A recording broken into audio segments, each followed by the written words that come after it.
परवरिश हुई वो बहुत साधारण तरह से हुई थी। उस समय ये सब तामझाम भी नहीं था और ये सिक्योरिटी का कोई मामला नहीं था।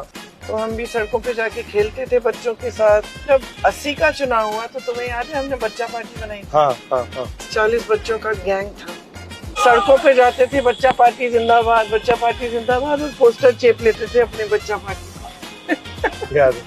राजनीति जीवन का हिस्सा था, उस हमारे जीवन का हमेशा हिस्सा रहा। पूरा परिवार इकट्ठा बैठता था, बातचीत करते थे दादी से, और दादी मतलब बिना बताए हमें राजनीतिक ज्ञान देती रहती थी, हमें पता भी नहीं लगता था। दादी हैड अ पार्शियलिटी, दादी मेरे से पार्शियल थी। पापा थोड़ा इनसे पार्शियल थे। खिलौने भी एक बार लाई गई तो मुझे बुलाया कि भाई कौन सा पसंद है, मैंने कहा ये मुझे बंदर पसंद है, यही तुम। मैं बड़ी खुश थी कि दादी ने मुझे आज बुला के मेरे से पूछ लिया। सच्चाई क्या थी, मुझसे पहले इनको बुला लिया था और पहले ही तय कर लिया इनके साथ 60 गांठ थी कि इनको क्या देना है। याद है जब दादी को रेस्ट किया था? हाँ, मुझे बहुत अच्छी तरह याद है। हम दोनों लड़ गए, हम दोनों पुलिस वाले से लड़ गए थे कि हमारी दादी को नहीं ले जा सकते। टीयर गैस लगती थी, याद है? फिर दादी को जेल में जाके देखा। हमारा जो पारिवारिक रिस्पेक्ट है और रिश्ता है एक दूसरे से, वो सबसे जरूरी है। एक टाइम था जब ये केक बनाती थी, 24 घंटा ये केक बनाती थी और किसी ना किसी को ये केक खिलाती रहती थी। कुछ भी मीठा सामने दिख जाए तो रुका नहीं जाता।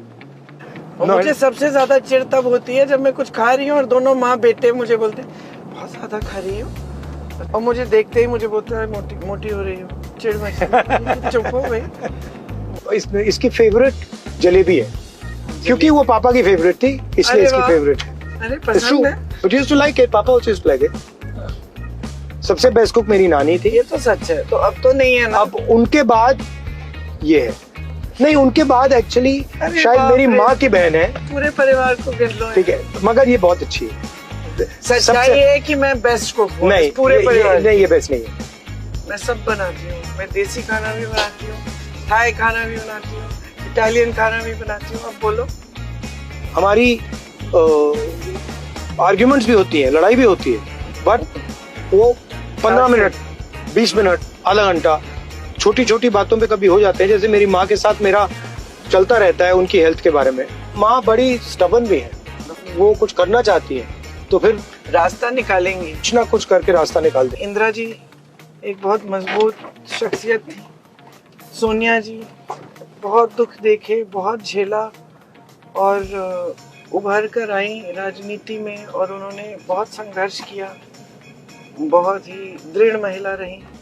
हमारी नानी भी बहुत दृढ़ महिला थी। जब आप पॉलिटिक्स करते हैं, अगर आप अपनी फैमिली की रिस्पेक्ट नहीं कर सकते, अगर आप फैमिली में रिश्ता नहीं रख सकते, तो आप उसके बाहर कभी नहीं रख सकते। अगर आप हर रोज अपने जीने में झूठ बोलोगे, पॉलिटिक्स में झूठ बोलोगे। तो इस चुनाव में ना आप अपना ध्यान मत भटकाने दें किसी भी स्तर पर। अर्जुन के निशाने की तरह, मछली की आंख पे जैसे अर्जुन ने अपना निशाना रखा, आपको भी अपना ध्यान पूरी तरह से अपने विकास पे, अपना भविष्य कैसे बनाना है। और ये जो वोट है आपका सबसे बड़ा हथियार है।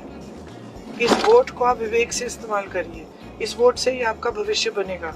रायबरेली का बहुत जरूरी रोल है हिंदुस्तान की प्रगति में, हिंदुस्तान को डायरेक्शन देने में। उत्तर प्रदेश का राजनीतिक सेंटर, आइडियोलॉजिकल सेंटर सालों से रायबरेली रहा है।